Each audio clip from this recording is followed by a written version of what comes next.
ಬೆಂಗಳೂರು ದಕ್ಷಿಣವನ್ನು ರಾಮನಗರ ಜಿಲ್ಲೆ ಅಂತ ಹೆಸರಿಟ್ಟಿರೋ ಇನ್ಫ್ಯಾಕ್ಟ್ ರಾಮನಗರ ಜಿಲ್ಲೆಯನ್ನು ಬೆಂಗಳೂರು ದಕ್ಷಿಣ ಜಿಲ್ಲೆ ಅಂತ ಹೆಸರಿಟ್ಟಿರೋ ಬಗ್ಗೆ ಈಗಾಗಲೇ ದೊಡ್ಡ ಮಟ್ಟಿಗೆ ಚರ್ಚೆ ಆಗ್ತಾ ಇದೆ.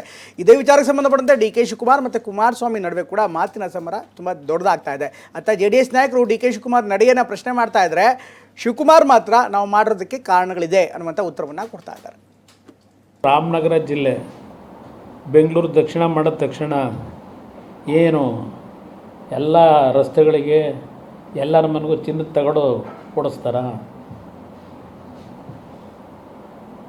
ಏನು ಕೊಡುಗೆ ಕೇಳ್ತಾರಲ್ಲ. ರಾಮನಗರ ಜಿಲ್ಲೆಗೂ ಸಹ ಇವತ್ತೇನು ಚರ್ಚೆ ಮಾಡ್ತಾವ್ರೆ, ಏನು ಕೊಡುಗೆ?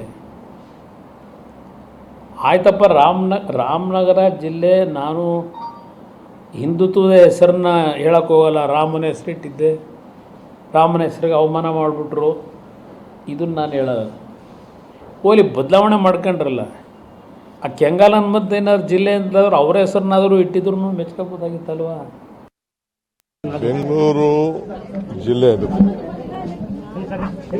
ಈಗ ಪಾರ್ಲಿಮೆಂಟ್ ಕ್ಷೇತ್ರ ಮೊದಲು ಕನಕಪುರ ಅಂತ ಇತ್ತು. ಯಾಕೆ ಬೆಂಗಳೂರು ಗ್ರಾಮಾಂತರ ಅಂತ ಮಾಡಿದ್ರು? ರಾಮನಗರನ ನಾವೇನು ಚೇಂಜ್ ಮಾಡ್ತಾಯಿಲ್ಲ. ರಾಮನಗರವಾಗಿರ್ತದೆ. ಇವ್ರು ಯಾಕೆ ಹಾಸನದಿಂದ ಬಂದರು? ಇಲ್ಲೇ ಬಂದು ರಾಜಕಾರಣ ಹಾಸನದಲ್ಲಿ ಮಾಡ್ಬೋದಾಯ್ತಲ್ಲ. ಇವ್ರ ಹೆಸರನ್ನು ಚೇಂಜ್ ಮಾಡ್ಕೊಳ್ಳಿ ಫಸ್ಟ್ ನೋಡೋಣ.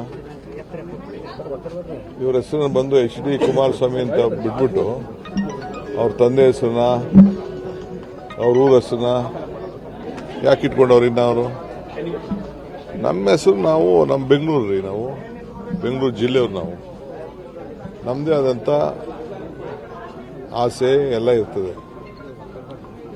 ಈಗ ಮಡ್ರಾಸ್ನ ಚೆನ್ನೈ ಅಂತ ಯಾಕೆ ಇಟ್ಕೊಂಡ್ರು ವಾಪಸ್ ತಿರ್ಗಾ? ಬೇರೆ ಅನೇಕ ಹಳ್ಳಿಗಳ ಇದನ್ನ ಊರುಗಳನ್ನೆಲ್ಲ ಅವರವರ ಮೊದಲಿಂದ ಇತಿಹಾಸ ಉಳ್ಳಂಥದ್ದನ್ನ ಈಗ ಗುಲ್ಬರ್ಗ, ಕಲಬುರಗಿ ಅಂತ ಹಾಕಿಟ್ರು.